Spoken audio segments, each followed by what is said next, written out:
والد صاحب نے شہر جا کر ماسٹرز کر لیا تو ان کے والدین نے شادی کی بات چلائی۔ کئی اچھے گھرانوں کی بیٹیوں کے نام گنوائے، سگھڑ لڑکیاں ہیں، لیکن فرزند کو زمانے کی ہوا لگ چکی تھی۔ والدین سے کہا کہ مجھے آج کل کے دور کی لڑکی بطور جیون ساتھی چاہیے۔ آج کل کے دور میں زمانے کے ساتھ چلنے والی بیویاں ٹھیک رہتی ہیں، بیٹے انجانے لوگوں کا پتہ نہیں ہوتا، اس لیے رشتہ واقف کاروں میں ہو تو بہتر ہے، کم از کم ان کے کردار کا علم ہوتا ہے۔ آگے تمہاری مرضی۔ ماں باپ کی مرضی نہ چلی سو بیٹے نے اپنی مرضی کر لی اور اپنی پسند کی ایک ایسی لڑکی بیال آیا جو جدید رہن سہن کے تقاضوں سے تو آشنا تھی، لیکن پرانی اقدار سے کچھ زیادہ سنگن نہیں رکھتی تھی۔ نہ ہی اس کو خاندانی طور اتوار سے تعلق تھا کہ کس طرح مشترکہ خاندان میں بہوؤں نے رہنا سہنا ہوتا ہے۔ ہمارے دھدیال میں مشترکہ فیملی سسٹم تھا۔ امی اس مشترکہ خاندانی نظام کا حصہ نہ بن سکیں اور ساتھ رہنے سے صاف انکار کر دیا۔ دادا دادی ایک چھوٹے شہر میں اپنے کنبے کے ہمراہ آباد تھے۔ والد صاحب نے صرف ڈگری لی تھی، ابھی کمانے کے قابل نہ ہوئے تھے۔ اگرچہ نیک تینت اور محنتی تھے، لیکن یہ صفات نوکری دینے والے بعد میں دیکھتے ہیں۔ اچھی ملازمت کے لیے سفارش ہی کام آتی ہے۔ جب ان کی دلہن نے کنبے میں رہنا قبول نہ کیا تو وہ پریشان رہنے لگے۔ بیوی کو سمجھاتے، ابھی کچھ عرصہ یہاں رہنا قبول کر لو، کیونکہ تمام خرچہ والد صاحب بڑے بھائی کے ہاتھ میں دیتے ہیں۔ وہ اور ان کی بیگم بڑی بہو ہونے کے ناطے گھر کا انتظام سنبھالے ہوئے ہیں، جیسے کہ خاندان کی روایت ہے۔ والدہ نے کب ایسے گھرانے دیکھے تھے؟ وہ کسی کا ادب، کسی کی پاسداری کو اپنی ذات سے زیادہ اہم نہ سمجھتی تھی، ہر وقت اپنی مرضی کرتی۔ یہی نہیں بلکہ خود کو دنیا کی سب سے عقل مند عورت سمجھتی تھی۔ والد صاحب جب طالب علم تھے، انہوں نے لاہور میں کرائے کا مکان لیا تھا، جہاں رہ کر وہ اپنی تعلیم پوری کر رہے تھے۔ اسی مکان کے قریب میری والدہ کے امی ابو رہائش پذیر تھے۔ پڑوس میں رہنے کے سبب یہ لوگ والد صاحب سے ایک پردیسی طالب علم سمجھ کر اچھا رویہ رکھتے تھے۔ اس دوران امی جان کی ملاقات ابو سے ہوئی تو دونوں نے ایک دوسرے کو پسند کر لیا۔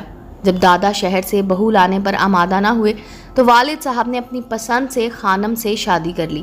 بعد میں دادی نے دادا کو منا لیا اور وہ شہر جا کر بہو اور بیٹے کو اپنے ساتھ آبائی گھر لے آئے۔ چند دن تو ہماری امی نے خوشی سے گزارا کیا، لیکن وقت کے ساتھ ان کا اصل روپ کھلنے لگا۔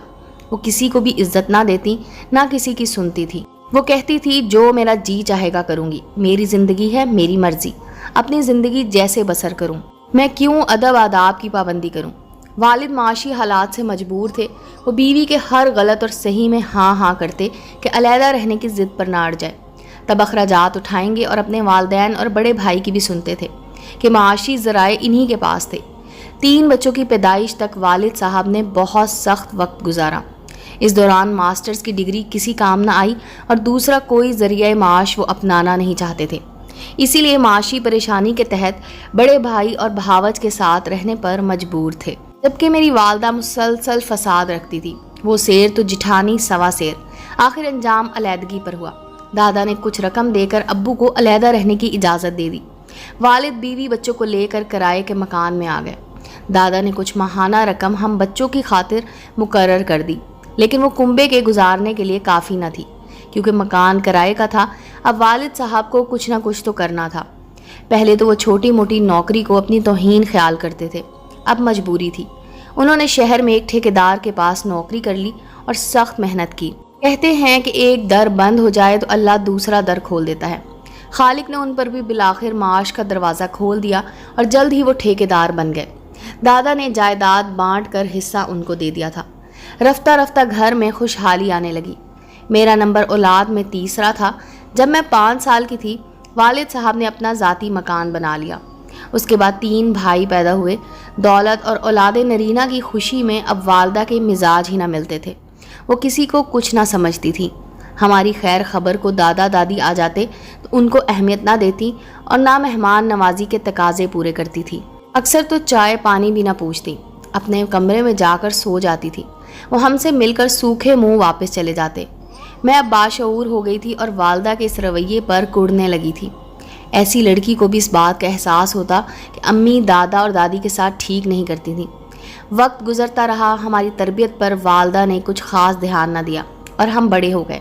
اپنی مرضی سے اٹھنا، اپنی مرضی سے سونا، جو جی چاہے کرنا، وہ کبھی روکتی ٹوکتی نہ تھی۔ گھر میں نوکر چاکر تھے، ہم کو گھریلو کاموں سے بھی روشناس نہ کرایا۔ کوئی اس طرف دھیان دلاتا تو کہتی ارے بھائی اپنے گھر جا کر سیکھ جائیں گی، ابھی سے کیا ان پر دباؤ ڈالوں، میکے میں عیش کر لیں۔ یہی عیش تو بچیاں سسرال میں یاد کرتی ہیں۔ ان کا الگ مزاج اور الگ فلسفہ تھا۔ وقت ایک سفاک استاد ہے، وہ ان پر رحم نہیں کرتا جو خود پر رحم نہیں کرتے اور بغیر منصوبہ بندی کے، بغیر سوچے سمجھے زندگی کے دن بسر کرتے رہتے ہیں۔ اب بڑی بہن کی عمر 28 برس ہو چکی تھی۔ تائی جب بھی آتی امی سے کہتی بھابھی وقت سے بچیوں کے رشتے کر دو، ایسا نہ ہو ان کی شادی کی عمر نکل جائے، میں لڑکی والی ہو کر منہ سے کہتی پھروں کوئی رشتہ آئے تو کر دوں گی۔ آخر تائی نے ہی تردد کیا اور اپنے دور کے رشتہ داروں میں تلاش کر کے رشتہ لے آئی۔ اس طرح باجی اپنے گھر کی ہو گئی۔ وہ اچھے لوگ تھے، دبئی میں رہتے تھے۔ میری بہن بیاہ کر دبئی سدھار گئی اور اپنے گھر میں خوش اور آباد ہو گئی۔ ویسے بھی اس کا مزاج ابو جیسا تھا، غصہ کم آتا تھا اور بات مان جاتی تھی، لہٰذا ان کی سسرال میں اچھی نبھ گئی۔ باجی کی شادی کے برس بعد میرا رشتہ آ گیا۔ میں صورت کی اچھی لیکن مزاج خراب تھا۔ جس گھر سے رشتہ آیا وہ اپنا کاروبار کرتے تھے، شاندار مکان، گاڑی، دولت کی ریل پیل۔ لڑکا اکلوتا تھا، والدہ نے فوراً ہاں کر دی۔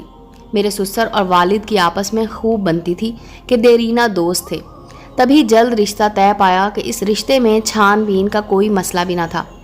4 سال منگنی رہی اور ان 4 سالوں میں دونوں گھرانوں کے تعلقات خوشگوار رہے۔ میرے ساس سسر والد صاحب کی شرافت سے بہت متاثر تھے۔ ہر عید اور تہوار پر میرے لیے قیمتی جوڑے اور تحائف لاتے تھے۔ حج پر گئے تو واپسی میں درخواست کی کہ اب بچوں کی شادی ہو جانی چاہیے تاکہ ہمارے گھروں میں بھی رونق ہو۔ وہ اکیلے پن سے اکتا گئے تھے۔ والد صاحب نے شادی کی تاریخ رکھ دی۔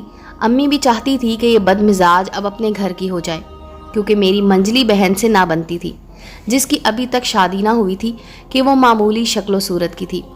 وہ گھڑی آ گئی جس کا ہر لڑکی کو انتظار ہوتا ہے۔ میں بھی بڑے چاؤ سے دلہن بنی۔ شادی اور ولیمہ دھوم دھام سے ہوا کہ برادری کے لوگ حیران رہ گئے۔ میں رخصت ہو کر سسرال آ گئی۔ ساس سسر خوش تھے، میری بلائیں لیتے تھے۔ ساس کہتی بیٹی کی کمی پوری ہو گئی ہے۔ میری کوئی بیٹی نہ تھی تو حسرت کیا کرتی تھی کہ ایک بیٹی ہوتی۔ شوہر بھی بہت خیال رکھتے تھے، بس ذرا غصے کے تیز تھے، مگر جلد ہی معذرت کر لیتے تھے۔ لیکن میں حد درجہ نازک مزاج تھی، ذرا سی خلاف مزاج بات بھی برداشت نہ ہوتی تھی۔ شوہر کے سامنے اکڑ کر کھڑے ہو جانا، ساس کی کوئی بات نہ ماننا، کچن میں کام نہ کر سکتی تھی کیونکہ مجھ کو گھر کا کام کرنے کی عادت نہ تھی۔ صبح دیر سے اٹھنا، دن بھر موبائل فون کھیلنا اور والدہ کو گھر کی ایک ایک بات بتا کر نئی ہدایات لینا، یہ میرے محبوب مشغلے تھے۔ میرے شوہر کا پہلا تھپڑ مجھے اس لیے لگا کہ میں نے بدتمیزی کی تمام حدیں پار کر لی تھی۔ میں نے قیامت کھڑی کر دی۔ فون پر رو رو کر والدہ کو بلوا لیا، وہ اسی وقت آ گئی، مجھے ساتھ لیا۔ ساس اور شوہر سے نہ پوچھا کہ کیا ہوا ہے، گاڑی میں بٹھایا اور گھر لے آئی۔ ساس سسر ہم میاں بیوی کے جھگڑے سے لا علم تھے۔ تھوڑی دیر بعد دونوں میرے شوہر سمیت ہمارے گھر آئے تو امی نے شور مچا دیا۔ ابو نے کسی طرح ان کو قابو کیا کہ پہلے بات کرنے دو، پتہ تو چلے کہ ہوا کیا ہے۔ ساجد نے کہا معمولی بات تھی، بس غصہ دلا دیا تھا۔ انہوں نے پھر معافی تلافی کی، آئندہ ہاتھ نہ اٹھانے کا وعدہ کیا اور مجھ کو منا کر واپس گھر لے آئے۔ واقعے نے میری اور میری والدہ کی خودسری کو اور بڑھا دیا۔ چند دنوں بعد سسر صاحب نے ہم دونوں کو عمرہ پر روانہ کیا۔ میں وہاں بھی باز نہ آئی۔ ان سے سونے کے زیورات کے سیٹ خریدنے کی فرمائش پر جھگڑا کیا تو دوسرا تھپڑ انہوں نے وہاں رسید کر دیا۔ کہا کہ 3 سیٹوں کی رقم نہیں ہے میرے پاس، میں بضد اپنے والد سے منگوا لو۔ وہ بولے یہاں ہم نیک ارادے سے عمرہ کرنے آئے ہیں، سونا خریدنے نہیں آئے، 1 سیٹ لے لو، گھر چل کر اور لے دیں گے۔ لیکن میں نے اتنا ان کو زج کیا کہ ہمارا جھگڑا ہو گیا۔ اس واقعے کی اطلاع بھی فون پر والدہ کو دے دی، ساتھ ہی واپسی کی تاریخ آگاہ کر دی۔ وطن کی سرزمین پر لوٹی تو امی ایئرپورٹ پر ہی مجھے لینے آ گئیں اور خامد کے ہمراہ گھر نہ جانے دیا۔ میکے میں علم ہوا کہ امید سے ہوں۔ امی نے سسرال میں اطلاع کر دی۔ سسر اور ساس مجھے لینے آ گئے، بہت پیار اور ترلوں سے منا کر گھر لے گئے۔ بیٹے کو بھی سخت سست کہا کہ ہم نے تم لوگوں کو عمرہ کرنے بھیجا اور تم بیوی سے لڑ کر آ گئے ہو۔ ساتھ ہی مجھ پر بھی ساس نے پابندیاں لگا دی کہ بلا ضرورت گھر سے نہ نکلنا اور سیڑھیاں نہ چڑھنا، کیونکہ اللہ نے اب تم کو اولاد سے نوازنا ہے۔ اس خبر کے منتظر میرے ساس اور سسر کا دل شاد تھا اور وہ خوشی سے پھولے نہ سماتے تھے کہ ان کے آنگن میں پوتے یا پوتی کی کلکاریاں گونجنے والی تھی۔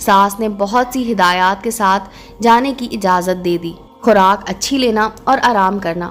امی کے پاس پہنچی، انہوں نے کہا کہ ابھی تمہاری عمر ہی کیا ہے کہ ابھی سے بچوں کے جھنجھٹ میں پڑ گئی ہو، تمہارے تو عیش کرنے کے دن ہیں۔ بچپن سے والدہ کے دباؤ میں آ جاتی تھی، بنا سوچے سمجھے وہ دوا پھانک لی جو انہوں نے دی تھی، اور صبح ہوتے ہی امید کا چراغ گل ہو گیا۔ اس واقعے کا علم جب ساس سسر کو ہوا وہ سکتے میں رہ گئے۔ طبیعت بہتر ہونے پر جب شوہر لینے آئے تو امی نے سسرال بھیجنے سے صاف انکار کر دیا۔ میرے شوہر نے اپنے والدین کو اطلاع دی، وہ دونوں فوراً میرے میکے آ گئے۔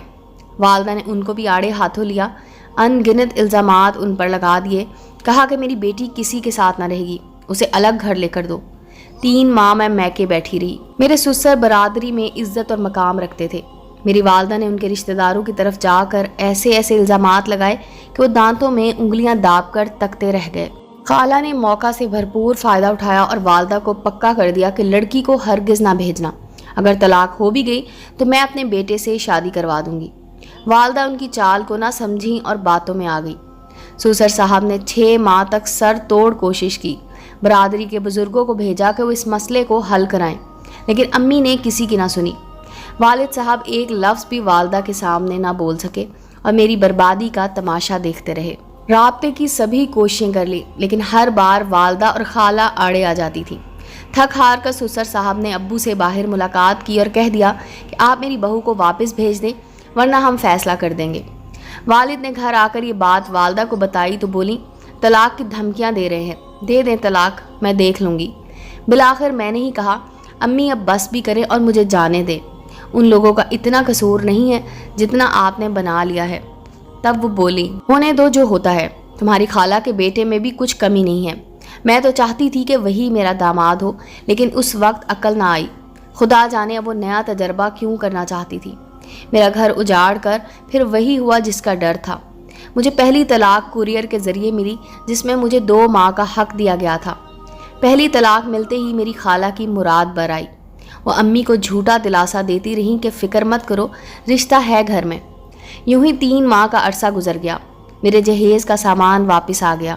جس دن تیسری طلاق کا آخری روز تھا، اسی روز میرے شوہر کی بارات تھی۔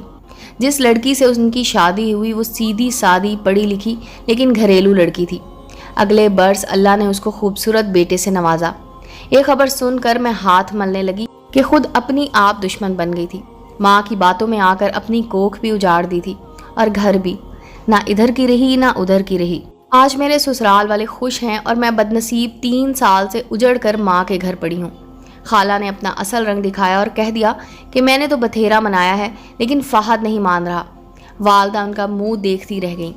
نام تو میرا والدین نے ہنا رکھا تھا، مگر ایسی ماں جس نے اپنی ضد اور ہٹ دھرمی کی وجہ سے بیٹی کے ہاتھوں سے ہنا کا رنگ چھین لیا۔ سوچتی ہوں آج بھی کہ کیا ماں ایسی ہوتی ہے۔ امید ہے دوستو سٹوری اچھی لگی ہوگی۔ چینل کو لائک اور سبسکرائب کریں اور بیل آئیکن کا بٹن دبانا مت بھولیں تاکہ ہر نئے آنے والی سٹوری کا نوٹیفیکیشن آپ کو مل سکے۔ ملتے ہیں اگلی سٹوری کے ساتھ۔